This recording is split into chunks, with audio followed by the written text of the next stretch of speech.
Hello, good evening and welcome to our virtual Year 10 information evening.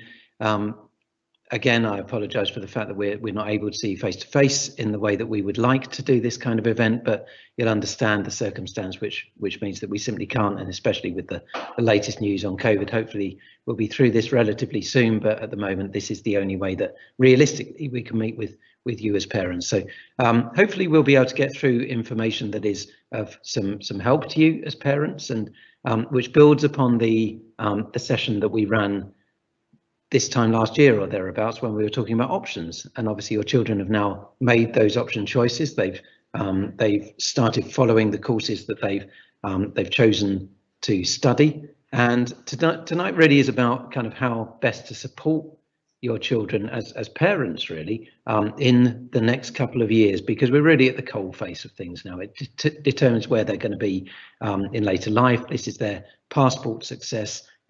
The qualifications that they take away from school will ultimately determine so much about their lives, and our job is to help you, to help your children to do the very best that they can. So tonight you'll hear from me as the head teacher. I won't talk for that long because I'll hand over to Mr. Stones, who will then talk about the target setting process that we run in the school, and then Mr. Triffitt as the Year 10 progress leader, who you know very well, who will talk through with you some of the kind of study skills and applications that might be of use to your children over the next couple of years. So I've shared with you before this Norton College intent, the way that we aspire to be as a school, and tonight really is about that strand of it, to develop a love of learning and to achieve the best possible outcomes for all students, because ultimately that is what we're here for. Now, the Aspire values underpin that. And again, we talk widely about these Aspire values, but they've got to mean something, the actual sense of wanting to achieve the very best that you can achieve, and having the kind of building blocks to get there is what tonight is designed to be. A couple of people on the next slide that for me personally reflect that from the summer. It seems a long time ago now, but you can see there Tom Daley, who won gold for the first time in the Tokyo Olympics this summer, having first appeared in the Olympics in 2008 as a teenager. We expected all these great things of him, and it never quite got there, but he finally got there this summer just gone. And when you listen to him talk about how he did it, it is very much about those kind of small building blocks and the small increments, the things that really have taken him to success, have taken years to achieve.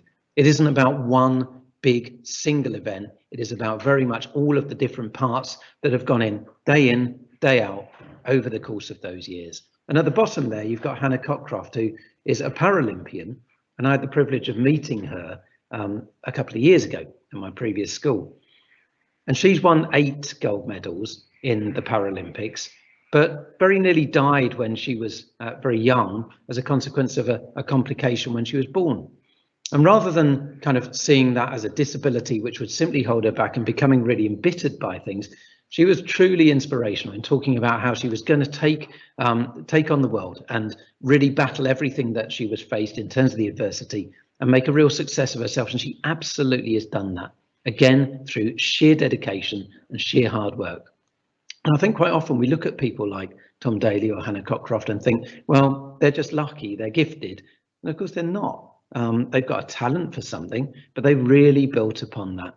And the phrase when we hear 99% perspiration, 1% aspiration or dedication or talent or whatever we choose to apply to it is really true. It is about the hard work, the legwork that goes behind it. And that's what tonight really is about. Around the school, we've got a range of different posters and displays that reflect key ideas underneath the principles that we operate, our ethos, if you like, as a school. That one there from Michelangelo, the greatest danger for most of us is not that our aim is too high and we miss it, but that it's too low and we reach it. One of the things that I've noticed with students at Norton College is sometimes there's a sense of kind of acceptance of kind of second best, almost mediocrity, kind of I'll settle for this or for that. And that really is not what the Aspire values are about. The Aspire values are about really trying to reach for the stars, for the sky, to be the very best that you can possibly be. Because this is an opportunity for your child. This really is an opportunity to build upon those first 3 years of secondary school, the first 9 years of education, and the first 14 years of life, and really consolidate that now in subject choices that they've made themselves. And I go back to this idea that success is the sum of small efforts repeated day in, day out, and the power of tiny gains. In other words, you don't get these things by magic. You get it through hard work, and you don't do that hard work in one great big lump at the end. You do it all the way through. And that is something that Mr. Triffitt in particular will talk through a little later on. And the systems for success that, again, I've talked to you about in the past are really things that underpin students' success in revising and preparing for exams. It is about being well prepared, not only on the day of the exam, but to revise, and also for lessons, and also in your kind of mental application to your subjects. Because success actually doesn't go in that kind of straight line that we often think it does. And when you get reports, it will often look in that kind of linear way as though it should be success in a single straight line. It goes instead in those squiggly lines that you can see on the right hand side, because actually sometimes we've got to go backwards a bit to go forwards.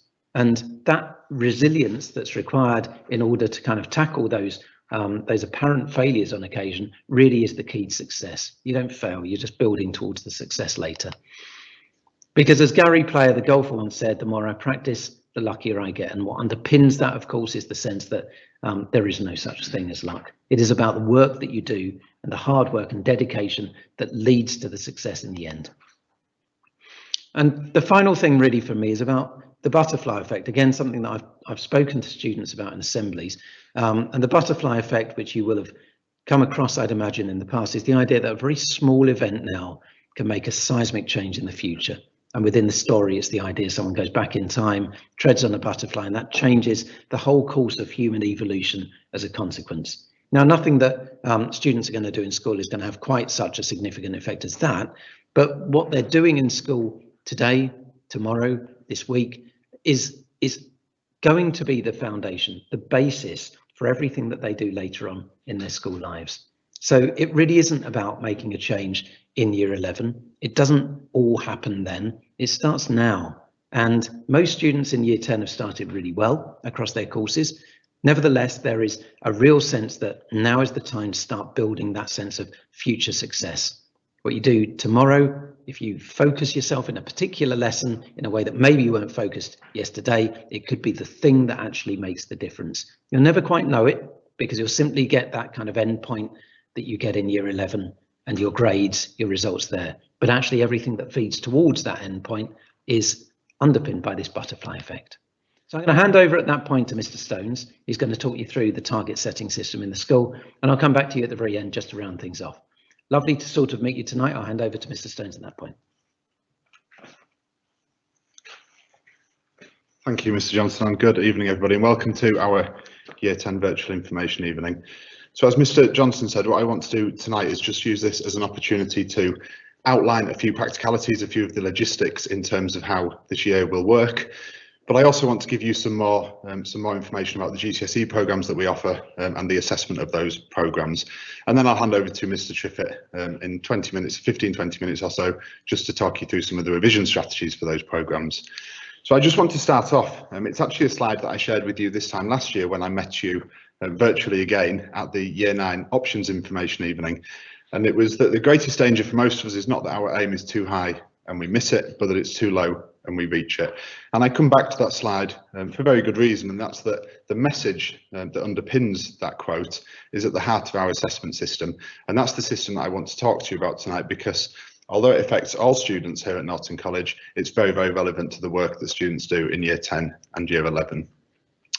Now, the context for that system really is just to look back at how the system has changed over the last couple of years, 2 or 3 years now, in fact, because I'm very conscious of the fact that students in Year 10 may well have siblings that have been through the GCSE programme when things were actually slightly different and we used the grades A star to G. And as you'll be aware from the achievement reports and the other documents that we share with you, that system is no longer in place. Instead, you would expect a system that looks like the one on the left-hand side for most of the qualifications that we offer. And that's a numerical system. It's reported numerically on a grade, on a scale from grade 9 to grade 1. And I just want to give you a little bit of information about how those two systems compare.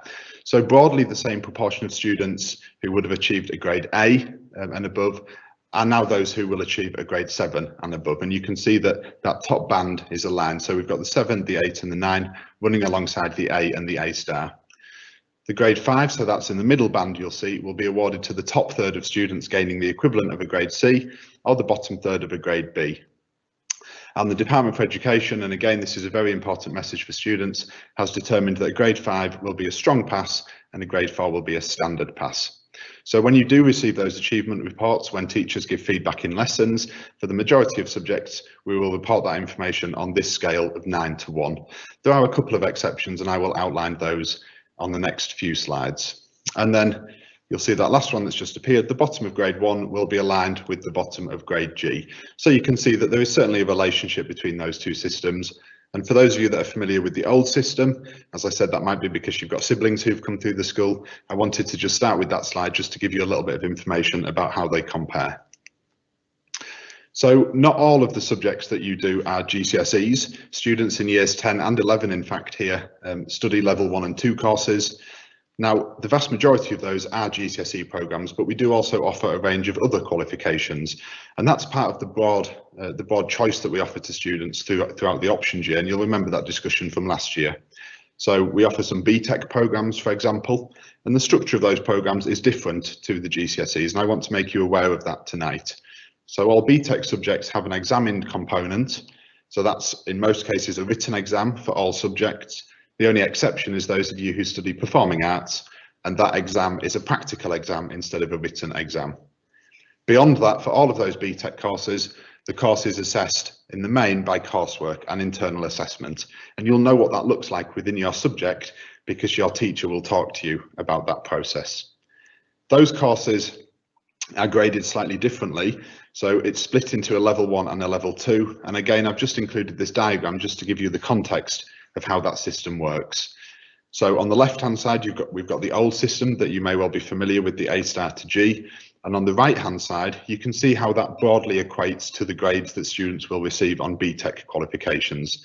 So at the top, we have the level 2 qualification, the level 2 grades, and that's the level 2 distinction star, the level 2 distinction, the level 2 merit, and the level 2 pass. And they are broadly equivalent to grades 4 to 9 at GCSE. Then we have the level 1 distinction, the level 1 merit and the level 1 pass, and they are broadly equivalent to grades 1 to 3. And again, that diagram will be shared with students to build a familiarity with this language and to ensure that they understand everything on their achievement reports. So in terms of the core subjects, English, Maths and Science, they are GCSE programmes as you may well expect. In English, all students sit the reformed new linear English language and English literature GCSEs, and that term linear there is used really to draw your attention to the fact that all of those examinations will be at the end of year 11. There are no tiers, so all students will sit the same examinations and the full range of grades 9 through to 1 will be available for those learners. In Maths, again, all students will sit the reformed linear GCSE Maths exams at the end of year 11. And for Maths, there is a higher tier where grades 9 to 4 are available and a foundation tier where grades 5 to 1 are available. Now, if you do have any questions about the tiering of that subject, or for example, the class that you may be in, a really good opportunity to explore that would be at Parents' Evening, for example. And I'll come on to a few key dates a little bit later in terms of the opportunities that we provide to support those discussions. And then in Science, all students sit the double award. That actually means that the Science programme here gives students 2 GCSE grades and it counts as 2 GCSEs. And that's why it's reported on a double grade scale. So it might be a 5-5, for example, or a 7-6. And again, similar to Maths, students will sit either the higher tier, where grades 9 to 4 are available, or the foundation tier, where grades 5 to 1 are available. And again, that programme is linear, which means students will sit those exams at the end of year 11. So sitting exams at the end of year 11 for all 3 of these subjects is common. Now, in terms of the other options subjects, most of our options subjects are assessed also by linear examinations, which means that those exams will take place again at the end of year 11. So, for example, that would be in religious education, economics, business, history, geography. All of those exams take place right at the end of the programme. And that's because these are new style GCSEs reported on that 9 to 1 scale. So that's the change in model that I mentioned a few minutes ago. French is the only option subject to offer a foundation and higher tier paper as one of the options subjects. Now, some of that language around grading, around how grades are reported and what grades mean, will of course come to you through the achievement reports that we will post home at 2 determined points within the year. I also just want to give you some information about some of the terminology that we will use on those reports to really make sure that you understand exactly the message that we're trying to share with you.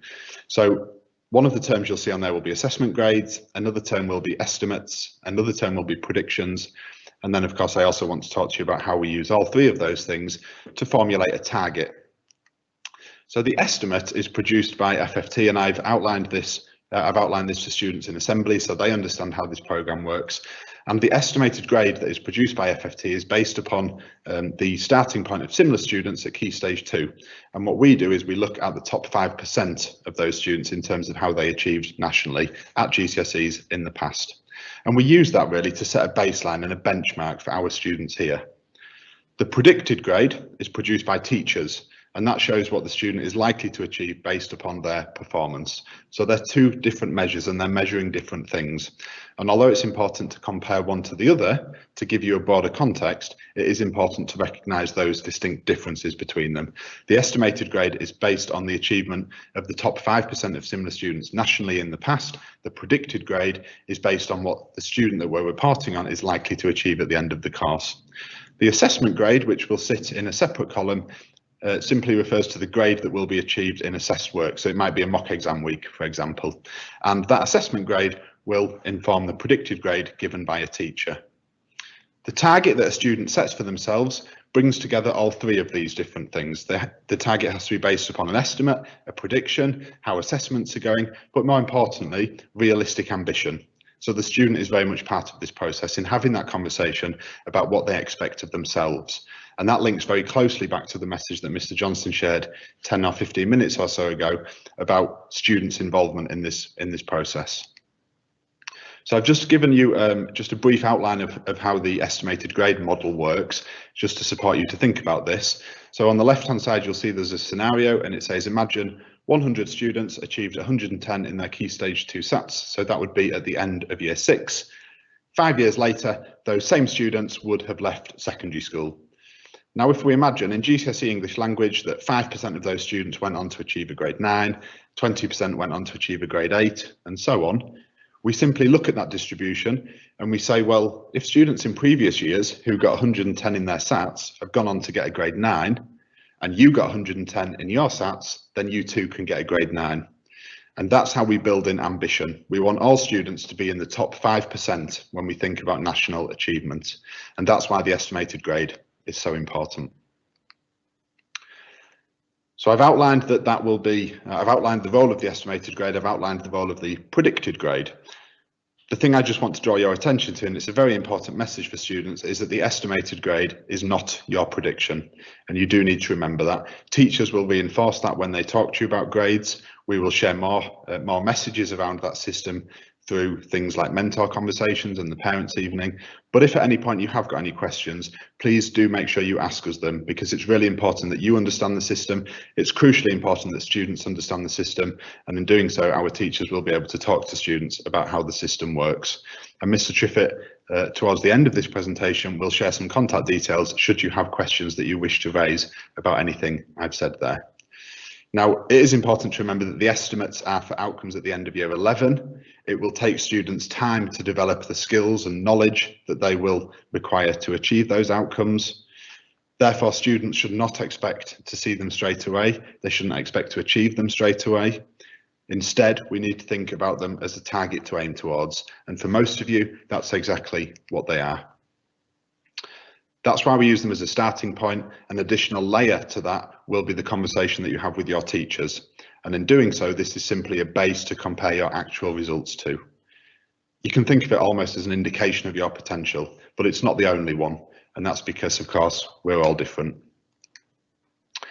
So I did share your estimated grades with you in assembly, not your actual grades, sorry, but I shared the process of estimated grades and I outlined how they worked. Then I shared the reports, I shared the estimated grades with you in a report. So again, if you can please have reference to that. If there's anything in that that you don't understand, please ask us to explain it to you. But your teachers will also make reference to them in lessons. And as I said earlier, we will report them on those twice yearly achievement reports. Another document that I want to draw your attention to this evening is the one that you see screenshotted on the slide in front of you. Now, I don't expect you to be able to read that. In fact, you shouldn't be able to. It's simply just to show you the structure of a booklet that we have made available to students during mentor time. So you'll see in the middle and on the right hand side there are lots of boxes, and in each of those boxes what subject teachers have done is outlined the key facets of the qualifications that they offer. So that would be the exam board, how the course is assessed, when the course is assessed, the relative weighting of those different assessments. And this is a really useful resource to give students an indication of those different aspects of their examining programs, so that, for example, if they go off and access revision material somewhere, they can check that they are actually aligned to the exam board that they study here at Norton. And then towards the back of the booklet, I've included some useful information that I've outlined tonight in terms of the grading structure and how the grading structure has changed. And then on the final 2 pages, you will find some information about recommended support and revision resources that students can access independently to complement the work that they do within the classroom. So why this, why now? Well, as Mr. Johnson said, GCSEs and qualifications more generally are, of course, a passport to the future. They're the first step into a brighter future. And that's why we're having the conversation today. That's why now is the right time to have that conversation, because we're at the start, well, it feels like we're at the start of that 2-year journey, when in actual fact, we're almost a term in. And that's why we need to build up the momentum and have these conversations regularly. Revision, we know, is the investment that you make in that future. We want to make sure, through providing strategies tonight, that the time you invest in that future is well invested, and it's invested in a way that's efficient and pays dividends for you. And that's, of course, because nothing is free. There's always a price to pay, and success takes hard work. I think in addition to that, there are also additional challenges and barriers this year. And of course, we want to give you the tools to support you to overcome them. In some cases, independently, away from your subject teachers, away from the classroom, but in other ways, to support you to be successful in the classroom, so that we can bring both of those aspects of your learning together. Some of those barriers are around confidence, for example. We know that, of course, we've had the pandemic as well, and that will give that has presented additional barriers. You might be thinking, well, actually, I don't know how to revise, or my friends aren't revising, so why should I? You might just be thinking, I'll start it next week. And next week, you might say, I'll start the week after. You might feel like you've just got too much to do, or there's too much to revise, or that you don't know where to start. And all of those are very common. And that's why Mr. Triffitt, when I hand over to Mr. Triffitt, he's going to outline a range of strategies to support you to overcome those range of barriers. So just before I hand over, I did say when I started speaking that I would outline a few key dates in terms of the rest of the academic year. So week commencing the 24th of January, so a few weeks after the Christmas break, we will have a Year 10 assessment week, and that will be an opportunity for you to engage in lots of the discussion that we have tonight in terms of your predicted grades, your results, and how all of those fit together. That will be reported on your achievement report, which will be sent out week commencing the 14th of February. The Year 10 internal exams week will then give you an opportunity to flavour exactly what next summer will look like when you're in Year 11. That will take place at the end of the academic year, the 27th of June, with the achievement reports following week commencing the 18th of July. And again, that's to give your subject teachers an opportunity to have those detailed, those targeted conversations with you about what your strengths are, but also what your areas for development are. And we do this in Year 10 so that we have time to work on those areas for development, both within the classroom, but also to support you to work independently. And there will be the opportunity to have the conversations further with subject teachers at our parents' evening on the 3rd of March. So at that point, I'm going to hand over to Mr. Triffitt, Year 10 Progress Leader, who's going to outline some of those strategies. Thank you for your time. And as I said, if you have got any questions, please do let us know. Thank you. Thank you, Mr. Stones. Good evening, everybody. The first question I would like to ask our students is, how do you already revise? We'll come on to the revision techniques shortly, but I think it's really important that we know our students can only recall 10% of what they read, 20% of what they hear, 30% of what they see, 50% of what they see and hear, 70% of what they say, and 90% of what they do and say. So ideally, we would like our students to be able to recall as close to that 90% as possible to give them the best chance of success. And the theory of the effectiveness of revision can be seen in this memory chart here, and it's proven that even after 20 minutes of learning has taken place, the average student can't recall 42% of the work they have done in that lesson. And moving through to the far end of the scale, after 60 days, 90% of the learning that had taken place is lost. This is all unless we can implement some revision strategies that we can incorporate into one's learning schedule. And what kind of proves that even further is the Ebbinghaus forgetting curve, or the theory. And that again shows that if we can't implement any revision or knowledge recall, there is an effect on the student's ability to be able to recall that information. And you can see by the end of the curve there, it drops, the student's knowledge drops to around about 15%, the ability to be able to recall the information. That's after 6 days. So what do we need to do? As you can see from the next graph, in order to be able to retain information effectively, we must come back and recall that information on a regular basis. So as you can see, if a student was to take part in a lesson on a new topic, after 1 day, we should then reflect on that information, because the ability to recall it will have dropped to around 20%.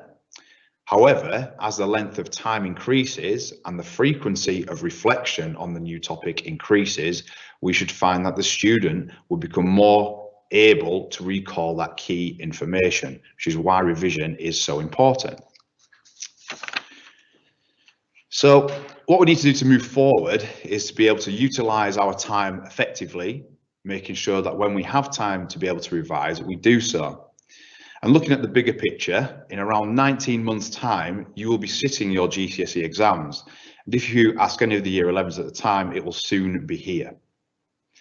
And it's said that for each GCSE subject, any student should be looking at around 1.5 hours of revision, which also includes home learning per week. Now, this may sound as though you've got a lot of revision and home learning to do, and I think it's important that we remember, 1, prioritise your time effectively, and number 2, when you do revise, make sure the environment you are surrounded in is a positive learning environment.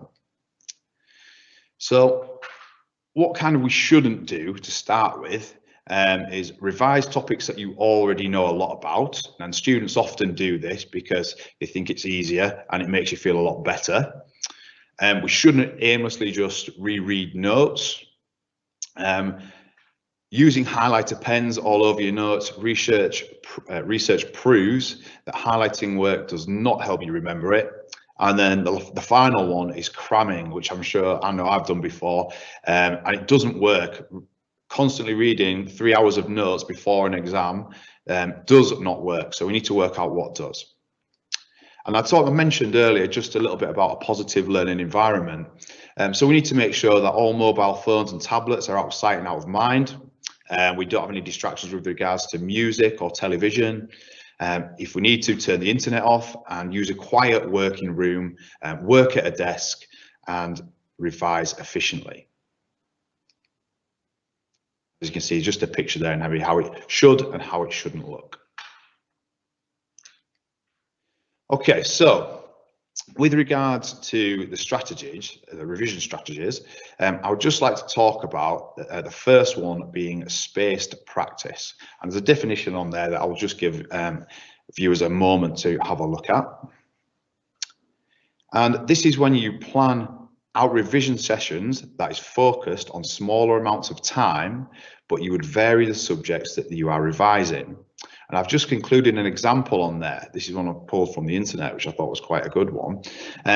You can see that there are various subjects on there. However, they are in 30-minute slots, and there are rest periods in there as well, because that is important that you do take a break. So again, they are in 30 minutes and they are all varied subjects, and that's on each evening of the week as well. So the strategy is effective because it allows for students to revisit subjects frequently, meaning recalling previous knowledge should be more comfortable. My second strategy is called interleaving, which is something we practice as teachers in the classroom, but can also be used as a revision method as well. And it involves students focusing on specific parts of a subject, but doing so in a random order. This keeps the brain active and ensures that you are not just focusing on one specific area within a subject area. This is seen as a more beneficial way in creating links within a subject. When you've studied a specific topic, it's important that you review the topic in a different order, this keeping the brain more active to change and having to recall different information. And at the bottom there is an example of how interleaving would look.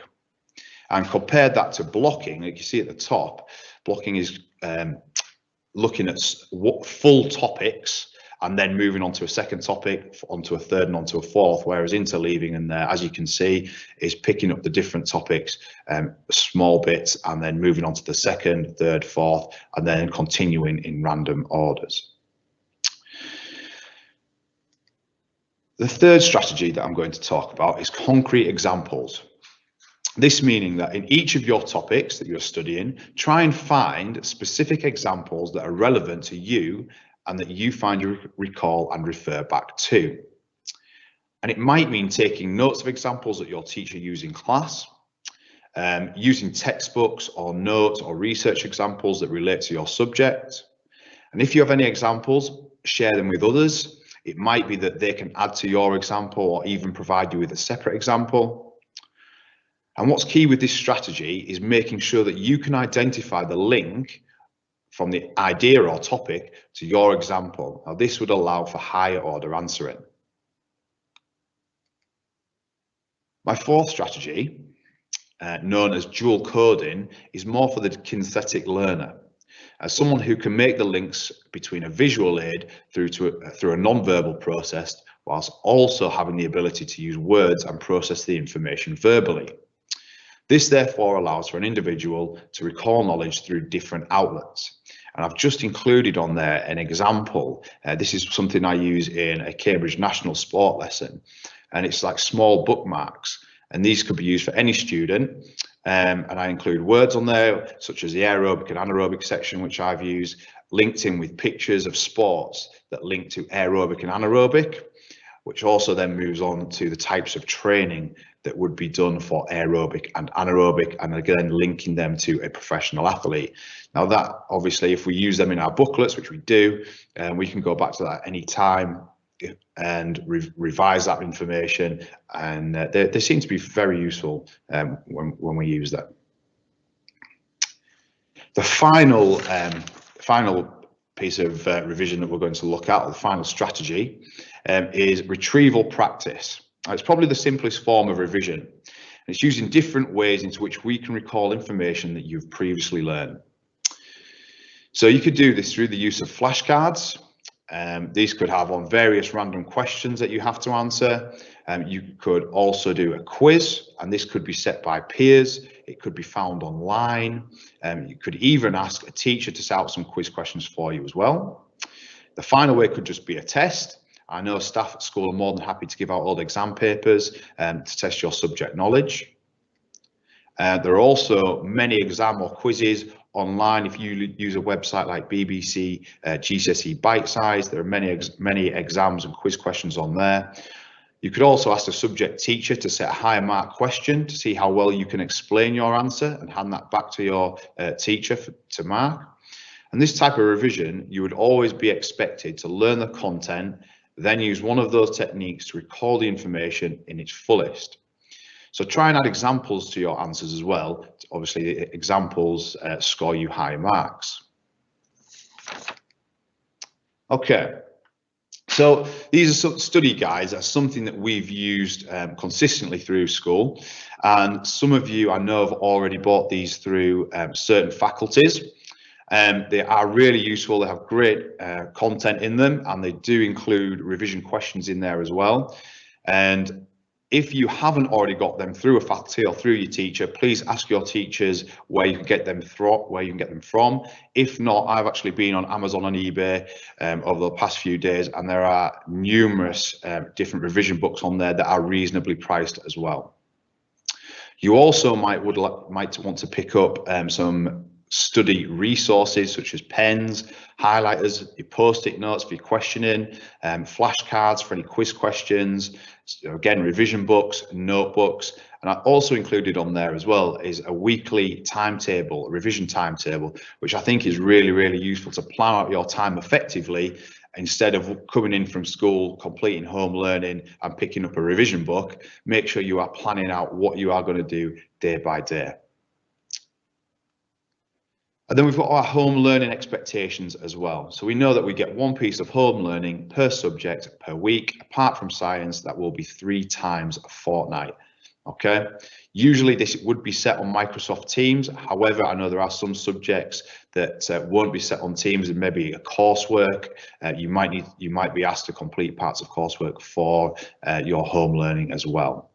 And we know that each piece of home learning should take between 30 and 45 minutes. And if I mentioned at the start, we should be looking at around an hour and a half. If we have 45 minutes of home learning and then we have 15-minute break, we could then finish with 30 minutes of revision in that subject as well.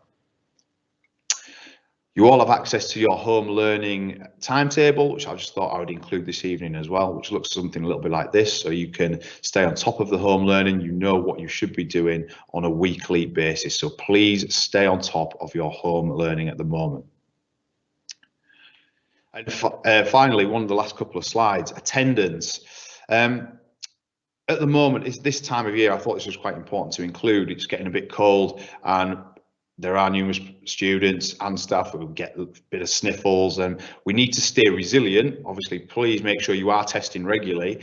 But if you have a negative test and you still feel you can get into school, please do so. Because we know 17 days off in a year leads to an average drop of a full grade for each GCSE subject. So we need to make sure we are in school as much as possible in front of a teacher. And finally from me, if anyone has any questions with regards to the revision strategies this evening, please feel free to contact me. My email is there, it's str@nortoncollege.net. And I'm obviously in charge of the academic progress for the year group, so please feel free to get in touch. I'm now going to pass back to Mr. Johnson for some closing words. Thank you.